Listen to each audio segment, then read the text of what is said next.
अस्सलामुअलैकुम, this is Maroof Khan. Welcome back to another video. इस video में हम लोग फिजिक्स फर्स्ट ईयर बॉयज़ के एमसीक्यूज सॉल्व करेंगे। हमारे पास फर्स्ट एमसीक्यू है, dimensions of angular momentum are. Angular momentum denote होता है एल से और इसका हमारे पास होता है M V R. L is equal to M V R. Then हमारे पास एम की डायमेंशन क्या होती है, कैपिटल एम। वी हमारे पास एल टी माइनस वन होता है एंड आर हमारे पास एल होता है। तो बस क्या होगा, M L square multiply by T minus one. So correct option हमारे पास सी होगा। एमसीक्यू नंबर 2 है, candela is the SI unit of. ये आपको पता होना चाहिए किसका कौन सा यूनिट होता है। लुमिनस इंटेंसिटी का एसआई यूनिट होता है candela. So correct option B होगा। MCQ number 3, if A cross B is equal to zero, A dot B is equal to zero and A is not zero, then vector B is. चल रहा है यहाँ पे कि A cross B का product zero है, A dot B का भी प्रोडक्ट जीरो है और ए हमारे पास जीरो नहीं है। देन ऑब्वियसली हमारे पास क्या होगा कि वेक्टर भी जीरो होगा। देन ऑप्शन हमारे पास डी होगा। आपको पता होना चाहिए जब भी ऐसा क्वेश्चन आ जाए उसमें कहें कि एक जीरो नहीं है तो क्या होगा, वेक्टर बी क्या होगा। तो ऑब्वियसली वेक्टर बी जीरो होगा। यहाँ कहते हैं कि बी जीरो नहीं है, वेक्टर ए क्या होगा, तो वेक्टर ए ऑब्वियसली जीरो होता। एमसीक्यू नंबर 4 है, a wave enters from one medium to another medium, no change occurs in. Always remember, हमारे पास जब एक मीडियम से दूसरे मीडियम में वेव एंटर होती है तो frequency does not change and the velocity and the wavelength of the light changes. So correct option हमारे पास बी होगा। एमसीक्यू नंबर 5 है, the rate of change of linear momentum is called. So rate of change of linear momentum का क्या है, linear momentum हमेशा P होता है। डेरिवेशन भी करी हो, हमारे पास होता है F is equal to delta P upon delta T. तो ये हमारे पास होता है rate of change of linear momentum is called force. और एक और भी होता है, हमारे पास होता है उसमें हमारे पास आता है कि change of momentum is called. So change of momentum हमेशा हमारे पास पल्स कहलाता है। F delta T is equal to delta P के बराबर होता है। और आपको एक बात ये भी पता होगी, डेल्टा पी हमेशा इम्पल्स के बराबर होता है। दैट्स वाई हम ये कहते हैं कि इम्पल्स एंड मोमेंटम का यूनिट भी सेम होता है। एमसीक्यू नंबर 6 है, a body falls freely, the distance covered by it in 2 second is. Solve कर लेते हैं। हमारे पास होता है हमें डिस्टेंस निकालना है, दिया हुआ है तो 1/2 टी स्क्वायर का ये फॉर्मूला लगेगा। असल में क्या होती है, डेरिवेशन होती है S is equal to V I T plus 1/2 G T square.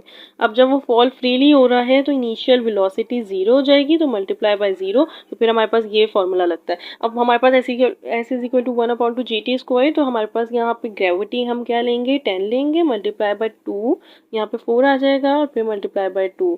तो हम लोग इसको सॉल्व करते हैं। 1/2 मल्टीप्लाई बाय 10, 4, 2 1 ज़ा 2, 2 2 ज़ा 4, हमारे पास यहाँ 20 आ रहा है आंसर। हमारे पास 20 मीटर आ रहा है, 19.6 भी 20 मीटर के बराबर होता है। हमने एक वो किया कि हमने ग्रेविटी 10 ले ली।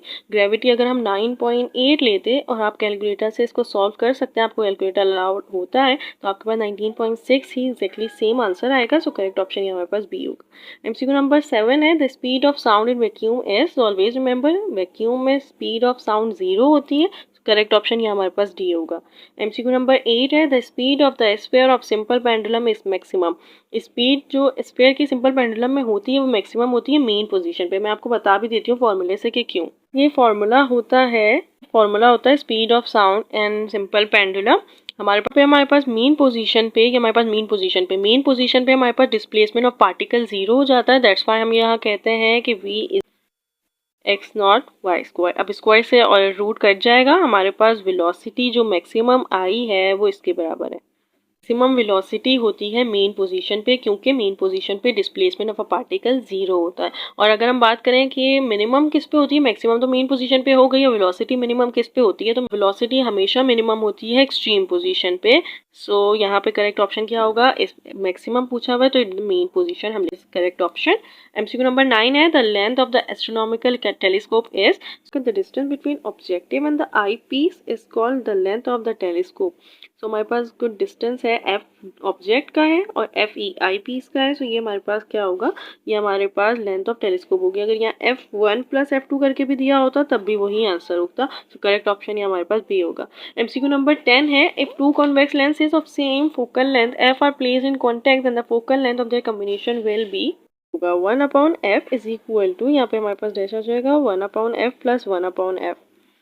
यहाँ पे हमारे पास क्या होगा, 2/f हो जाएगा। अब हमें f निकालना है, फोकल लेंथ निकालनी है, तो ये हमारे पास आप इसको आंसर आएगा कि हमारे पास है वो हाफ हो गई। ये ऐसे भी कर सकते हैं कि दो फोकल लेंथ मिक्स हो रही है तो इसका मतलब है कि उसकी थिकनेस इंक्रीज हो रही है, और थिकनेस इंक्रीज हो रही है तो फोकल लेंथ का जो कॉम्बिनेशन है वो डिक्रीज हो जाएगा, हाफ हो जाएगा।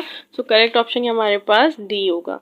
एमसीक्यू नंबर 11 है, chromatic aberration is cause due to. Chromatic aberration हमेशा कॉज होता है ड्यू टू डिस्पर्जन। ऐसा प्रोसेस होता है जिसमें सेपरेशन होती है विजिबल लाइट की into its different wavelength.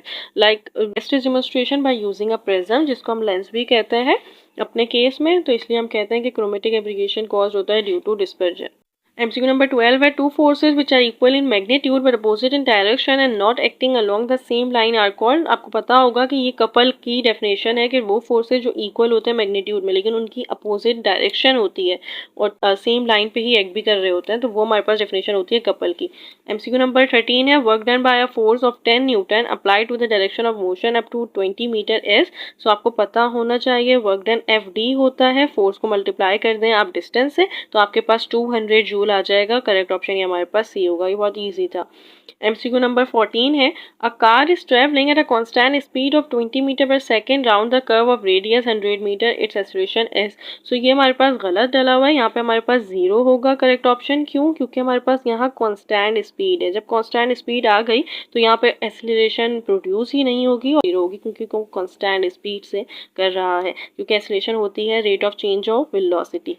1 radian is equal to, so 1 radian हमेशा इक्वल होता है 57.3 डिग्री के। करेक्ट ऑप्शन ये हमारे पास ए होगा। ये कांस्टेंट वैल्यूज होती हैं, कांस्टेंट यूनिट्स होते हैं, आपको ये सारे याद होने चाहिए। MCQ नंबर 16 है, the value of gravitation constant was first determined by. Value of gravitation constant determine करी थी कैवेंडिश ने फर्स्ट टाइम, सो करेक्ट ऑप्शन ये हमारे पास डी होगा।